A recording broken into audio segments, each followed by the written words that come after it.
Hey guys, I am super excited to be launching a new series which will aim to analyze the entire Zurich 1953 tournament. This first video will go over round 1, and if you want to skip straight into the games, then skip to this time in the video, but I do want to give some context of why I'm doing this and how this series is going to work. So why am I doing this? Well, I bought this Zurich 1953 tournament book about a month and a half ago, and with a new book, you're very excited. I went through the first round and also round 2 very quickly, but then I sort of started to lose some motivation, and going through this book alone just took a lot of self-determination, and I found it kind of difficult. The book, I think, is written fantastically, but just picking up a book and going through the game, you need a lot of motivation. And so I thought that if we go through the entire game together as a community, it would not only make it easier for me to go through this game, but the other idea is that you guys will be able to follow along and we'll all be able to finish this very famous tournament together. Now the big question is, what is going to be the format for this? And I posed this as a question, and someone responded that the thing that makes most sense is if I pick my favorite games from each round and only show them. And I think this makes a lot of sense because I fear that if I show every single game, it might overcrowd the video and kind of take away from the beauty of the individual games. And so I thought what made sense is for me to pick 1, 2, maybe 3 games from each round, which, by the way, each round is 7 games, and only show them. But then I realized maybe some people want to go through the entire tournament, and so they want a complete picture of what happened. And so for the first video, I'm going to go through all 7 games, and then in the comment section below, let's have a conversation about what makes most sense. Obviously, I won't spend the same amount of time on each game, so the more special games in each round will take some longer time, while the shorter ones I might even just spend 3 to 5 minutes on them. So it won't be equal time distribution, but I think to give a complete picture of this entire tournament, it would be nice to have a playlist on my channel that has every single game analyzed. And then a little bit about the format. It is a tournament consisting of a total of 30 rounds, and in each round there is 7 games for a total of 210 great games to go through. We'll try to complete them all on this channel. So with that out of the way, let's jump into the first game, which is Szabo against Geller.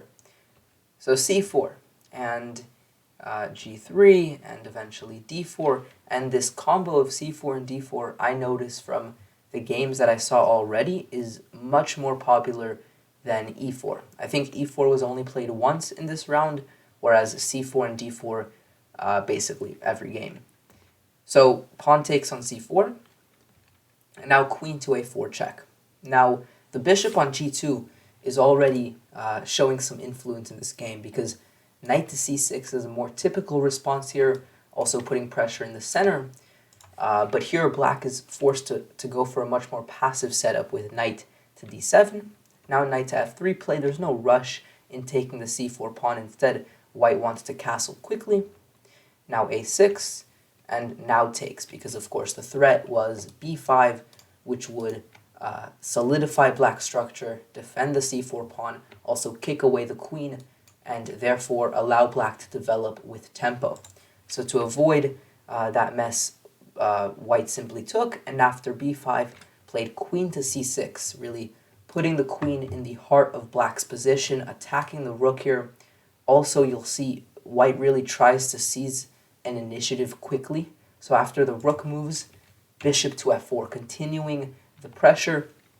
Now knight to d5 to defend on c7, I think is a very smart and resourceful idea, because not only are you defending, but you're also attacking the bishop, and therefore forcing it to move away. So bishop to g5. And here we see a trade of bishops, and the queen is sent over to e7. You might be wondering, can maybe white get away with some tactics, removing the defender and then taking on c7? But here e4 I think is just a little bit too greedy. Black can throw in a check, for example, but ultimately bishop to b7, followed by even just knight to b6, right? If you take this pawn, I mean, your center is going to collapse, and it's much more important to get your king out of the center here and then worry later on about starting an attack. So for that reason, e4 was not played, and instead white simply castled here. Now, another thing that I kind of want to touch on is with the trade of the dark square bishop, the dark squares in the position, really one side has to show interest in them, if you will. So the pawn on d4 already puts a lot of pressure on the dark squares, but you will see that white's plan here is to continue to put pawns on dark squares and grab all of these dark squares, because with the help of the bishop, this will give white an overall huge edge in the game.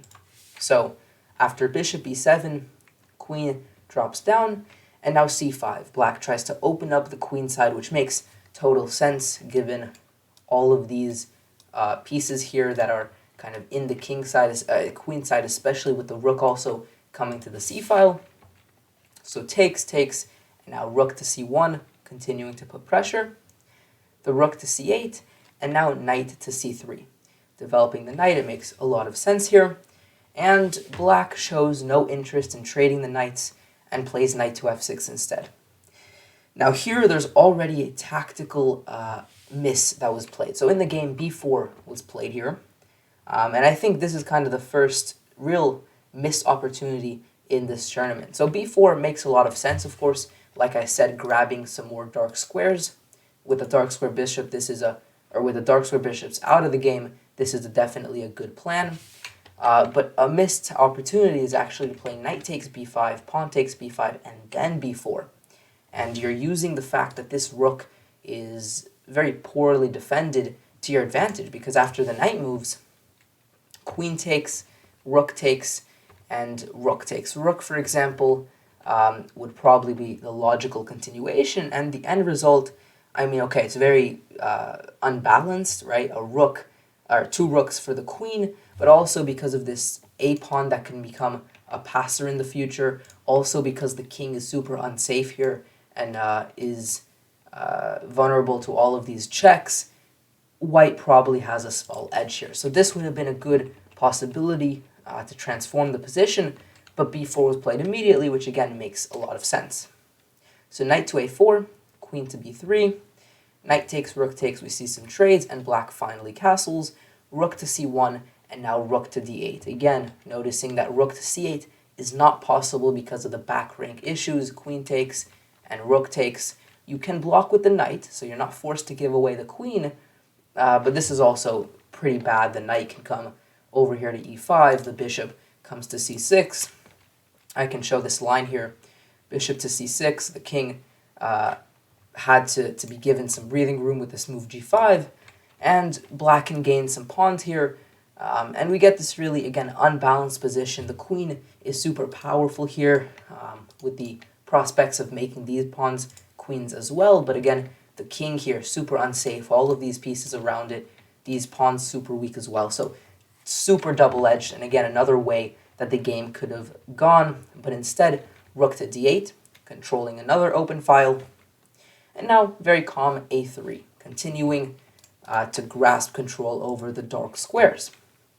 Knight to d5, queen to d4, we see f6, now knight to e1, trying to maneuver the knight. Where, you may ask? Well, it's actually a very smart idea, because when f6 was played, the knight really has no longer any ideas of traveling forward, so knight to e1, trying to maneuver the knight to c5, a very powerful square in this position because of the dark square control that I keep on referencing. So e5 was played, and now queen to c5. Bronstein actually in his book mentioned this idea of queen a7, trying to just put more pressure on black's position, and there's some cool lines here. If rook to a8 immediately, this fails because of bishop takes d5, and of course the pin is the issue here. And so for that reason, rook to d7 is another try, but now very beautiful queen takes b7, followed by bishop takes knight, and then rook check, you're winning back the queen, and of course in a totally winning endgame. So that would have been a nice, interesting try, but queen to c5 also makes a lot of sense.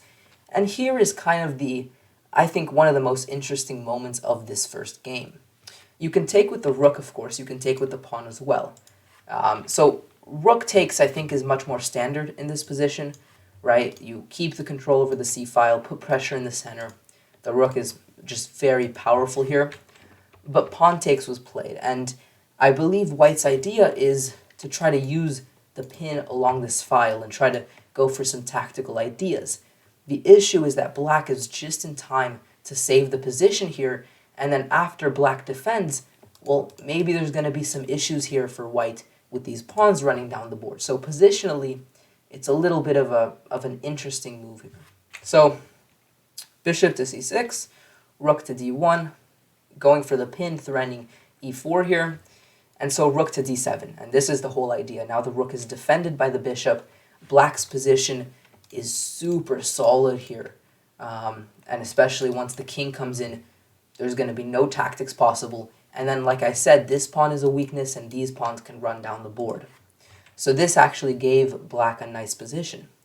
Now bishop h3 was played. The rook has to move, and it moves to e7, because if it moves here, then there's the pin again.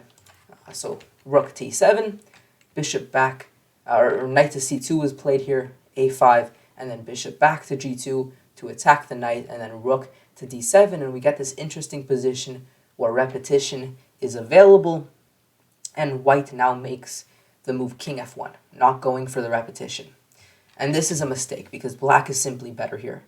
I think white did not fully consider how powerful these pawns are running down the board, and also how weak this pawn is, because none of black's pieces are attacking it, but you can definitely imagine how easy it is to attack in the future and how difficult it is actually to defend.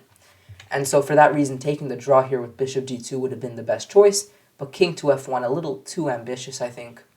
Now king to f7, you can still go for the draw here with bishop to g2, and you can just about still repeat, but definitely not going to repeat now with king e1, and now black goes for the pawn on c5, very logical. Rook d3, we have the knights jumping in to f5, and after bishop to c6, not falling for any traps like these, I mean, the position is super solid here for black, and I mean, the pawn is fallen and these pawns are running down, so black is definitely in the driver's seat now, and it actually continues to get worse here. Once the pawns start rolling down, the rook also supports it on the fourth rank here. The knight is kicked away. I mean, black is just driving the game here. So knight to d1, trying to re-maneuver the knight onto a nice defensive square, but it's a little too late. e4 comes, and now rook moves. Rook gives a check. The king is forced backwards here, and now finally b4. And you can see that black continues to just very slowly bring their pieces closer in, and this is just choking white's position, right? If we go back 5 moves, I mean, the pieces are nice here, sure, but 5 moves later, all of the pieces are just coming into the attack, cornering this king.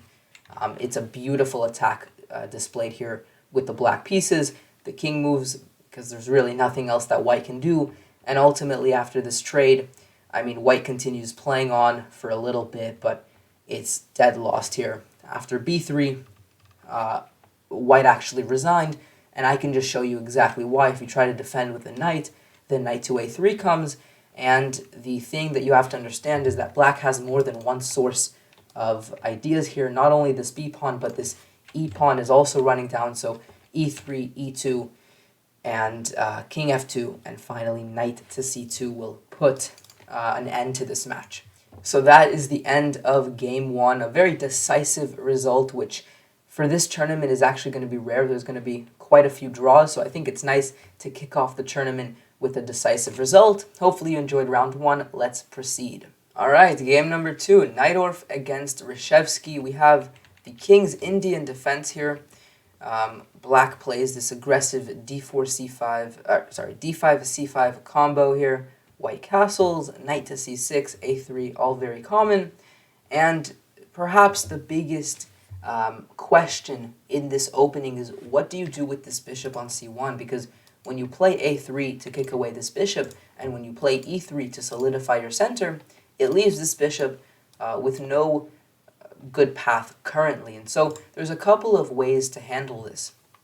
One way is to try to in some way build up this move e4 at some point and develop the bishop to, g5, maybe e3, depending on what the position calls for. That's definitely reasonable. Another option which was employed here was going a4, developing the bishop to a3. However, here Bronstein actually notes that maybe it's not so effective, and the reason is the pawns here are very safe, and in the current position, white doesn't want to take because there's no need to, and all it will do is weaken this pawn here. And so the bishop is sort of out of the game here, and you actually see this is very true, and later the bishop really reroutes to a different angle. And so I think in this position, it's maybe a little bit smarter to hold off on the development of the bishop, maybe just place it on b2 or d2 even, and try to build up this move e4 at some point.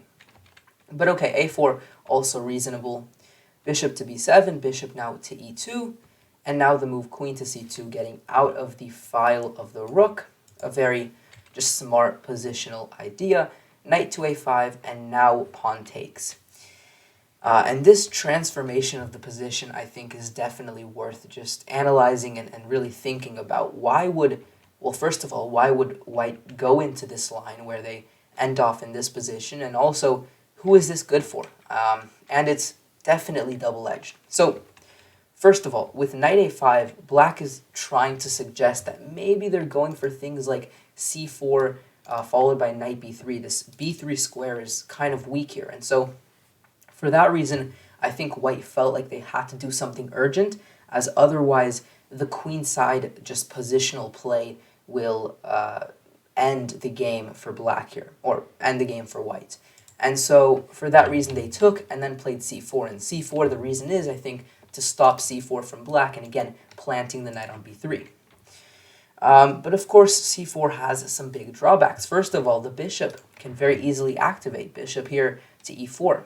Also, the bishop here, if it was out of the game before, it's totally out of the game now. And it has to reroute over here to b2. But of course, this move also opens up this diagonal. And so that also is a huge benefit for white. And you'll see the bishop coming to b2 as a pretty powerful piece here for white. And then the final thing is there's some new squares opened up. The square on b4, definitely something black can try to utilize. The square on b6 also comes with some nice targets. The bishop can come here. These pawns are quite weak here. So some definite change in the position. Let's see how it plays out. So bishop comes here, attacks the queen. Now the rook takes the open file. Another thing I definitely should notice, the b1 square is not available for white's piece. That is a very big downside because all of the play on the b file, which is now the newly open file, is going to be going in black's favor. So rook f to d1, taking control of the other open file. This makes a lot of sense. Bishop drops back to c6, and now queen to c2, and now h6 and h3. And the idea for white is to carve out a square for the knight to travel maybe to g4 and also give the king some breathing room. H3 is just a very healthy move in many positions, so make sure you implement this into your own chess. Now, knight to b3 was played here. And you might be wondering what the idea is. Well, first, plan-wise, black's plan is to get the knight over here and put pressure on these pawns. But if they do that immediately, then they're hit with bishop b2 and queen to c3. And there's this fork here. So to play in a prophylactic manner, knight to b3 was played here. So queen to c3 will never be a fork, and the knight is perfectly defended here. So now bishop to b2 anyways, knight to d7, queen c3, and now f6 to defend from any sorts of checkmating attacks. Knight to h2, and now knight to b6. Now I believe in this position a draw was agreed upon. Now why? What's going on here? Well, first of all, I think black, if anyone, has some advantage here because their plan is already in full effect, and white's plan of maybe sacrificing here on f6 takes some more time and also might not work. If black defends in a safe manner, then black's not going to be in any trouble whereas these pawns are very difficult to defend. So for that reason, it seems like black should push for a win here. Well, because of time trouble, black did not have the time to calculate all of these sacrificing lines, so they decided to just agree on a draw and go for the safe solution here, which of course is understandable. I don't know exactly how much time black had here, but you know, when you're in time trouble, you often opt out into the safe option rather than going for risky lines that might need some calculation. So knight to g4 here, just to illustrate what could have happened.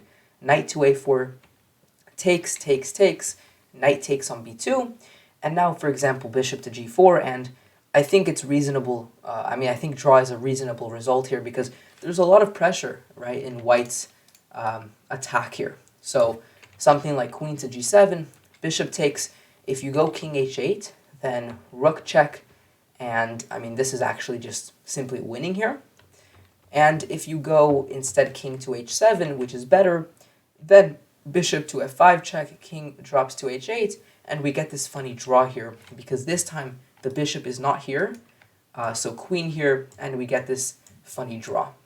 So I think a draw is definitely a reasonable reasonable result in this game, and I think this was a great game when it comes to the plan of what both sides should do, and definitely a nice positional game. Game number 3, Petrosian against Keres, and Petrosian began with c4. He loved these English sort of positions, and this one is one of my favorite games of this round. So g3, d5, and now bishop g2, and now e5, already getting a little tactical in the center. Now, it should be noted, something like knight f3 is not as effective as it seems because the pawn here is not really hanging in view of queen a5 check. So for that reason, instead of knight f3, knight to c2 was played here. And now the move d4. Black grabs even more space in the center. And sure, currently it allows this bishop to be in full effect, but later imagine e4 coming and these pawns can become very dangerous very quickly. White castles here, very reasonable. Knight to c6, knight to d2, bishop g4, and now knight to f3 was played. And there's already some funny lines here. a5 was played in this position, but quickly to look at bishop takes f3, and if bishop takes f3, then suddenly e4 comes with tempo, a little uncomfortable, so pawn takes f3 would actually have solved all of white's problems. These pawns are basically neutralized now, maybe even f4 coming. The rook now can attack these pawns, and they're very much halted. It does come at the cost of this bishop currently, but again, f4 might come later. The bishop can also reroute. So a very nice touch that Bronstein actually mentioned this idea. But okay, so bishop, knight to f3, and now a5 was played. And now bishop to g5, bishop to c5, and now e4. White has to do something in the center. If they don't, then these pawns are just going to be uncontested, and ideas of running them down are just too powerful. So e4 finally breaking. And now h6, bishop takes, queen takes, and now knight e1. And this is one of the most instructive moments, I think, of this entire round. So definitely one huge takeaway is this idea. So what is the idea? Well, this pawn on d4, if it were to push for d3 at some point, not only would the pawn itself be very, very dangerous, but hey, it would open up this bishop. It would open up this square for the knight. The rook would get involved. I mean, the fact that the pawn is on d4 is really harming black in this position. So what does white do? They place a knight perfectly on d3, stopping the pawn from ever pushing forward, and therefore halting any ideas of opening up the position for black. Super instructive. I mean, this is a beautiful positional play from the positional master himself, Petrosian. So, very nice idea here. Now, it should be noted, actually, a funny, interesting line is actually d3 here, really to take the sting away from this move knight d3, because after queen d3 or knight d3, the engine believes this is best, but really, regardless of what happens, the point is now the position is opened up. So even at the cost of a pawn, this might have been black's best play, something like rook d8, queen to c3, and yeah, I mean, the bishop's open, the knight has this beautiful square, the rook's involved, so some interesting positional nuances in this position. But okay, knight comes to d3. Bishop drops back, because even though right now it's not a great piece, I mean, black has the two bishops, something you want to preserve, so bishop e7. Now h3, the bishop takes on f3, because notice bishop takes h3, well, takes, and now knight to e5, and even though this pawn, it's true that it's next to the king, well, this pawn is a center pawn, and if once it's taken, the entire center might go away for black. So it's definitely an interesting pawn exchange that was possible, but probably works in white's favor. So bishop takes f3 instead. Queen takes e4. Rooks attack the queen, and now queen f5, offering a queen trade. And this queen trade would actually help white. There's this nice line. If queen takes f5, pawn takes, and now f6, stopping any ideas of pushing f6 for white, giving the square for the king as well. And also, the knight seems a little dominated here. It has less targets than it had before, because notice, I mean, before the knight was really putting pressure on this pawn here. So f6 makes a lot of sense, but then rook takes knight. Beautiful. And a very nice final touch, not taking the rook here, which would be fine, but much stronger. Bishop d5 check, forcing the king back to the back rank, after which taking the rook, I mean, this is a full rook, whereas before, black had the luxury of taking back. So very nice tactical idea. And for this reason, black stays away from this entire idea and just plays bishop d6, slightly improving the bishop, takes, and now a3, king d7, bishop to f1. You know, the bishop here not really doing anything. And one thing Petrosian was good at is finding which piece is not helping and making that piece help a bit more. So the bishop rerouting to f1, a much more fruitful diagonal. a4, carving out some nice possible squares over here. And now knight to e1, rook to a5, rook to c2. I mean, this endgame is a total draw, so there isn't much tactical ideas anymore. Of course, both players still had to stay sharp, but for the most part, just moving the pieces to good squares. And I mean, now, okay, this is a total draw now. There's not much even left to analyze. Black is slightly better because of their extra pawn, but in a pawn and rook and knight endgame, an extra pawn is meaningless when it's stacked like this, because, I mean, white is just so solid here. We can see any attempts of really doing anything with this extra pawn is not going to work. And even if the rooks trade, so rook c8, a draw was agreed, because even if the rooks trade, I mean, find what black does here. Literally just shuffling the king back and forth. The engine, I think, also showed some ideas of b4 at the right moment, but no need to risk it. Just shuffle the king back and forth. These pawns are not helping at all. It's a dead draw. So, beautiful game number 3. Let's keep going in round 1. So I really liked that game with the maneuver to d3 from Petrosian. I thought that was a beautiful knight maneuver to really keep in your mind. So we have our first e4, e5 here in game number 4 between Averbakh with the white pieces and Smyslov with the black ones. And we have the Roy Lopez on the board. Castles, bishop e7, rook e1, and now b5. The bishop moves to b3. We have d6, and now c3. So some very, modern ideas for both sides being used here. Now simply h3, giving some room for the king, also stopping the somewhat annoying development of bishop g4 in some cases. So knight to a5, bishop to c2, and now c5. Black goes for an aggressive setup here, marching the pawns down the board, and white counterattacks this with this d4 move. We have queen c7, knight to d2, bishop to d7, and now the maneuver, bringing the knight to a useful square on e3. A very typical maneuver in these sort of structures. Also, knight g3 is possible, but here, I think this is a reasonable move. I think there's more play to be had, perhaps in the center of the board, where it's super open in this position. Now, bishop to f8, and this is actually, I think, one of the key things to take away from this game. Is this maneuver bishop to f8, followed by g6, and then eventually you'll see bishop to g7.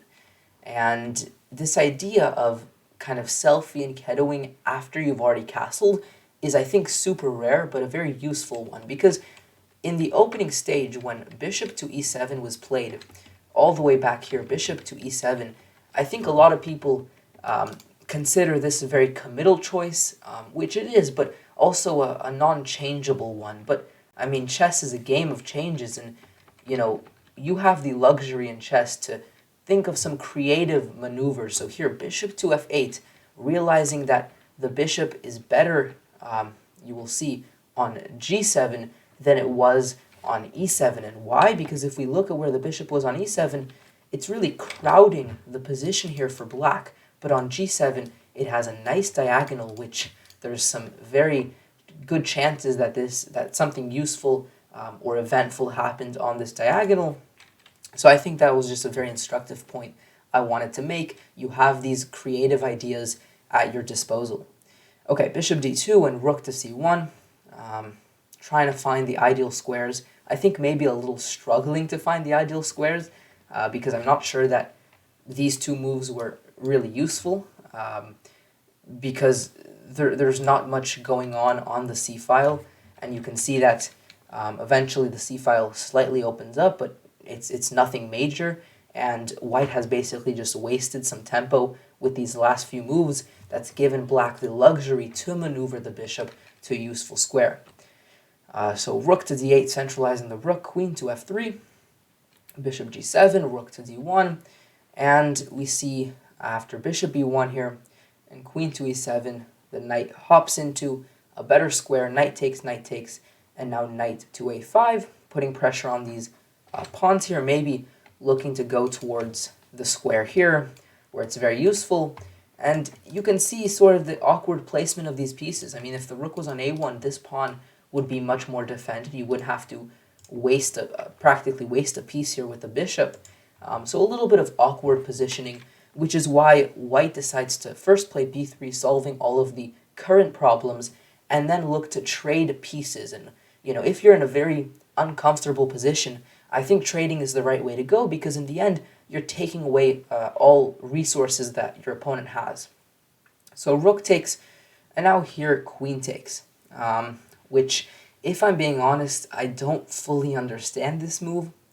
I thought rook takes was much more natural here. You're taking control of the file with the rook, and after queen takes, rook to d8 hits, the queen goes back, and it seems to me like white just wastes quite a lot of tempo here. And black agrees, which is why black pushes for an aggressive chance here with the move b4, but it's, it's good for black, but it's very sort of minuscule, because in the end of the day, this is just a drawish position. There's not much going on here. Black is super safe, and even though white wasted some tempo, white is also super safe. I mean, their pieces here are indeed still powerful. So bishop d7, simply waiting, and now knight h6. And this is maybe the most tactical this game will get, because if king h8, for example, or king f8, I mean, then suddenly bishop takes c5. A very nice tactical idea. Queen takes, checkmate. So instead, bishop takes, knight was played. And after bishop takes, we had b takes, queen takes, and now knight d4, and black agreed on a draw. And, I mean, I think a draw is a reasonable result here. The bishop here, sure, it's powerful, yes. But at the same time, this knight is super powerful. These pawns are, although they seem a little loose, can very easily be defended. And you don't have the ability to easily transfer the queen to a square like this. There's no way to make use of this dark square weakness. I can show you a computer-generated continuation in case you're curious, and you can just see that a draw is reasonable here.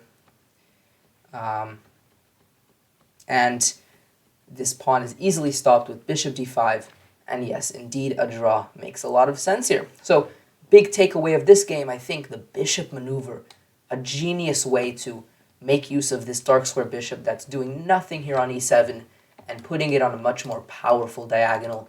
A very cool positional idea. Moving on to game 5 of round 1, we have Taimanov against Bronstein, and we have the first Benoni structure, which you'll see kind of transposes into more of a banco gambit idea with this move b5. Now here, first of all, knight takes, you can take on e4, and the center pawn is much more valuable than this b pawn, so instead pawn takes was played. And after bishop to g7, knight to f3, castles, finally bishop to e2 and a6. And this is the idea of this pawn sacrifice if you're not aware of it. You basically give away the pawn, and by doing so you open up the A and B file. And although this game doesn't fully illustrate, I mean it does somewhat, but it doesn't fully illustrate the power of this opening, I think this is definitely a great opening. I mean, I've made videos about the banco gambit, so definitely a great and useful opening. So okay, castles, queen to c7, now rook to e1 was played, and now knight to d7. Some small nuances here. So knight d7 allows bishop takes, and now the rook has to take. Whereas if you played bishop takes in this position, then the knight could take, which sometimes is useful for black. So white's strategy was kind of to hold off on taking, and only taking once the knight moves, which inevitably it would have to at some point, and then forcing the rook to take. But this is not necessarily bad. It's just a secondary strategy for black. Now the rook will stack, and the knight can transfer, either to c4 or a4. This is just switching the nature of the position, really. So queen e2, rook f2 a8, and now h3 was played. Now e5 is the move that white is, of course, preparing by moving queen e2, but it doesn't quite work here because after this series of moves, simply king f8. The pawn's defended, this pawn's a little weak, this will come, the rook will also maybe get hit in some variation by the bishop and knight combo, so this is a little bit unstable for white. So instead, h3 again, a pretty just healthy move. So now knight to b6, bishop to g5, and knight to e8, and now bishop to d2 again, dropping the bishop, moving it again. But the idea is the threat of bishop takes here, wrecking the structure, and just the power of this bishop was very powerful. So here white simply tried to defend the knight again, taking away some of that sting from bishop takes c3. But now knight a4, so takes, and now bishop to c3 was played. Now e5 was actually possible here, and after takes, knight takes, something like f6, even white might get an advantage with something like knight to c4 here, right? This is a little weak, this pawn is weak, the bishop is blocked. This would actually be a possibility, but I think white sort of believed that the idea of e4 was already a little bit too late. He wanted to play it earlier, so he maneuvered the bishop to c3 and instead went for this trade here. So queen to a5, now queen to d3, queen to a6, and do you trade as white? Well, Taimanov decided not to trade and went bishop to queen to d2, because if you play queen takes a6, then rook takes, and I mean it's definitely still a draw theoretically, but it's practically much easier for black. The pawn here is weak, the pawn here is also weak, and the one weakness for black, this backwards pawn here, very easily defended by the king, right? So definitely better for black this endgame. So instead of going into it, queen to d2, but of course this loses the pawn here. But finally e5 was played, and after this queen exchange, we get into this very interesting endgame, where black does have a small edge, because again, this pawn is weak. This pawn easily defended with king f8, which was played here. Knight to b3, now c4, and now knight to c5. And the threat of knight d7 is a little bit dangerous, so a beautiful restricting move, knight f6 here, stopping this idea of knight d7. But actually, sorry, I messed up the order. Rook a1 check first, but then ultimately knight f6. Basically the same idea, but arguing that the rook is stronger here with ideas of going to c1. So knight e4, and now knight to d7. The rook moves along the 5th rank to g5, and rook to a2. Now rook to g4, and this fork is not winning material because of rook to f4, and the knight can safely move. But of course, I mean, white has really put their pieces on the king side, kind of neglecting to care about this queen side material, and black takes full advantage of this, winning the pawn here on the d file, and then continuing to pressure the pawn on the c-file. And you can see the trade here. And who is better here? Well, aside from the material, that black is obviously better here, there's also a lot of weaknesses, right? These two pawns are huge weaknesses, whereas what can white really target here? I mean, white can try in some cases to target this pawn, but as long as the knight here, that's not going to happen. So very interesting position. And finally, white blunders, but it's already basically too tough to play. There's not much that white can do, but this blunders because of rook takes g2. Beautiful tactic. If king takes, there's this fork. And if the king moves, which is what happened, rook f2. And here white resigned. I'll show you what happens if they don't. Something very simple like this. And it's game over. Game number 6, and this one I think you can really summarize as going from pretty much positional to pretty much tactical. It's a huge transfer of the nature of the game from a positional standpoint into a tactical one. It's between you and Kotov, so let's see what happens. We have a very similar Benoni structure to the last game, only no b5 played this time. Fianchetto, a6, and now a4. And now starting off positional maneuver knight to d2. The idea is knight to c4, a5, and then knight to b6. A very nice positional grip if you get the knight there. So rook to e8, a5, and now with the fear of this coming, b5 was played here, stopping that idea. So white took, knight takes, now knight to b3, and again, another positional plan for white, maneuver the knight to this very weak square on c6.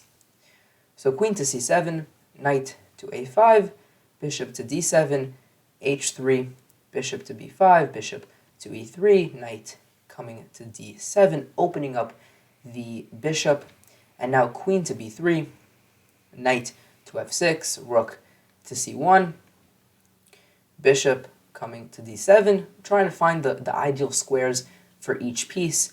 And in this position, this is what I meant when you go from a positional to a tactical standpoint. Rook takes e3, shredding away the defense of white's king. So the king is super unsafe, therefore these pawns are also unsafe. This pawn is also a huge target, and this pawn maybe as well. So that's kind of where the source of compensation arises. So bishop to a6, and then rook to e8, targeting this pawn. King h2, trying to get the king safe, and now rook takes e3, queen takes a6, and now I think this is the biggest blunder, definitely of this game, maybe of the entire round. Rook to e5. I think black just didn't understand fully what the position calls for. Now, when you sacrifice material, like an exchange, you need to understand that if you just play passively, or you don't play in a very aggressive manner, you don't go for a full attack, then white, or your opponent, right, you can be playing this with the white pieces, so your opponent will be able to stabilize their position and in the end just be up material. So you have to go aggressive. Now, how do you do that here? Not rook e5. This allows white to get a lot of play, so I suggest something like knight h5 here, going for the g3 pawn, and after bishop f3, then knight takes g3 is even possible, with queen to d8 coming. And you can see a very aggressive setup, and this is exactly what you have to do. If you opt for this tactical game, you have to then continue with these tactical moves. Bishop f4, if king takes, then queen infiltrates with devastating effects, checkmate in this case. And if the king moves back, then still queen h4. I mean, black has the entire initiative. You need an initiative if you sacrifice material. But going rook to e5 gives white the initiative, because now rook to f1 attacks the knight, and we can see the knight then plops itself onto c6, a very nice piece. I mean, white is simply better here, and there's very little compensation anymore for the material. Now king g7 was played here, just to illustrate what happens if knight takes the seemingly free pawn. Well, then knight takes, bishop takes, and rook to a8 check comes with devastating effect because of knight to e7, threatening a very nasty checkmate here because the f6 square is under control. And I mean, this is very difficult to defend. So instead of this, king to g7 trying to get away from any of these ideas, but now rook a6, queen comes in, offers the trade, and now, I mean, simply, once the queen's come off, there's much less opportunity to attack, and this is just much better for white here, and indeed, white ended up finishing the game beautifully, taking the pawn here, rook d1, offering a trade of rooks, rook to e3, not wanting to trade, and now rook to c6, a beautiful final move. Black resigned here, but of course if knight takes, pawn takes, and this pawn is now going to promote, there's not a great way to stop it. You can swing the rook back, but the knight will defend on b5. And next move, bishop e7. Really, regardless of what black does, the rook has to move, you promote, it's game over. So I think this was a great example of, well, a great exchange sacrifice, but you have to then have the mental strength, if you will, to continue attacking. Because, hey, your attack might not work out, but, I mean, okay, at least you tried. By going rook to e5 in this position, you're playing with two plans. You sacrifice some material, but now you're going back to a more slow, positional, methodical plan. It's not going to work out well. And white grabs the initiative perfectly and ends up winning this game. And game 7, the final game of the round, Stahlberg against Boleslavsky. We have a d4, c4, and just normal developments from both sides. Now e5, rook to e8, and now the move h3, which I have to admit is a little bit strange. I think more typical is d5, just locking up the position, but h3 actually aims to get this very famous structure here where you get a lot of control over d5. So it's just a secondary way to play, really, with these white pieces. Rook to e1, queen to c2. To the blind eye, this might look like it's simply blundering. Knight takes, and now the bishop attacks the knight. So after knight takes, bishop takes. However, you have to look one step further. Bishop to g5, beautiful touch here. If the queen simply moves, then, I mean, even knight to f6, you have full compensation for the pawn. I mean, these dark squares, super weak. You can imagine some queen maneuver to take advantage of them. And you might be wondering, what about f6? Well, that's even worse, because bishop takes, knight takes, and then the rook hangs in the end. So, for that reason, this is a little dangerous for black, and instead just a4 was played, grabbing more space. Bishop e3, c6, rook a to d1, and now knight f to d7, opening up the bishop.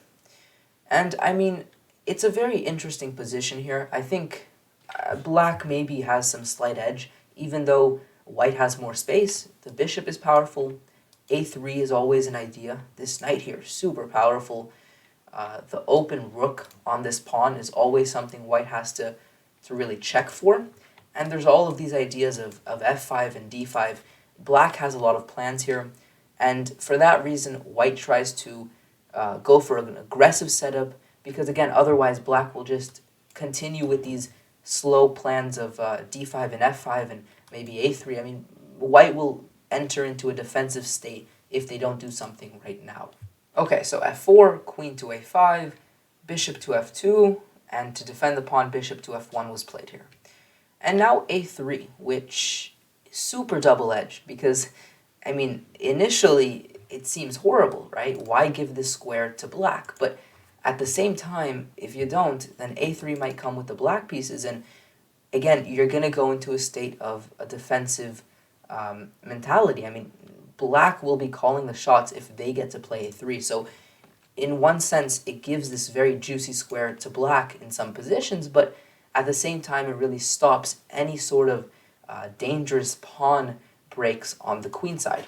So it makes a lot of sense. Rook a to d8, sensing the fact that, yes, this a file is now closed for good. I mean, there's still possibilities, and I'm sure it will open up later in the game, but currently it is definitely closed. So now king to h2, bishop to c8, knight to a2, maneuvering the knight over, and now improving the position of the bishop, right? The knight moved away, so the pawn's no longer in any sort of danger. Also, the queen was defending it, so the bishop much more aggressive on g2. Knight to f6, knight to c3. I mean, Bronstein basically writes that in these series of moves, I think maybe 20 moves, maybe 15 moves, black and white are just trying to maneuver their pieces in ways where black is trying to get away with f5 and d5, and white is kind of trying to stop those ideas. So that's kind of exactly what happens here. And I think actually in this position, after bishop d4, black missed a good opportunity to get away with f5 because of the newly made pin, because the bishop no longer defends here. So bishop takes, king takes, and the pawn is pinned here. So that would have been a sneaky idea, but black didn't go for it. Went knight b6. We see the trade, the pawn falls, but now knight takes on c4, rook goes back, bishop to e6, queen to f2, again just maneuvering, and now f6, a slower idea, not going for f5, more controlled, and just stopping these pawns from being dangerous in the future. Knight comes back into the game from its starting square on g1, bishop to f7, and now e5. A great idea, of course. The knight landing here would be a very powerful knight, and this is supported quite a lot. And you might be wondering, well, hey, what if they just take and win a pawn? Well, that does come at the cost. The king is in the center of the board, and you can see how white goes about trying to punish this. So first, rook to f1, attacking the bishop. And now after rook to f5, queen d4, trading the rooks.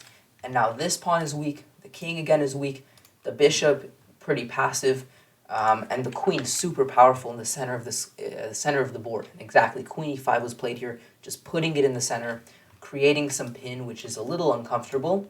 So queen to b6 was played here. I think bishop to g6 was safer here, just maintaining the integrity of these pawns and this pawn structure. The bishop does kind of act like a pawn here. It's very, very passive, but it keeps all the material in check. So that would have been one option. But queen to b6, now the queen can take on f5, bishop to g6 now, but the king's super unsafe like I mentioned. Knight to d3, queen to e6 check. The knight on d3 actually is very good, not only to take the pawn here, but also maybe you can imagine some counterattacks on this bishop here. And that is what black is playing for here. But again, the unsafe king is really what kills black in this position. Knight to e4, getting more pieces involved. Knight to d6, and now queen to f2. The idea being the knight maybe will, of course, add pressure here, so the queen defends that, and also defends the bishop here, so a very multi-purpose move. And white has a very good edge here, but they have to be very precise. White actually blundered here with knight to e8. The correct approach was a very slow move, h4. Why? Because it brings this square under control. Now, why is that important? Well, give white the move again, let's say knight e8, or knight e1. Well, now knight e8 is much more powerful, because after king to g6, knight to f6, king to g7, knight to h5 check, the king, if it goes to g8, then suddenly queen to d8 is simply winning, of course. And if the king moves to g6, the difference is, with the pawn on h4, this is checkmate. Whereas if we compare this with what happened in the game, knight e8 immediately a little premature, because now the king is super safe on g6. I mean, not super safe, but it's safe enough on g6 in some miraculous way. And I mean, if anything, it's actually putting pressure on the knight. So somehow this is crazy that the king is safe here. And after after g4, defending the knight, and then knight to c5, a draw was agreed here.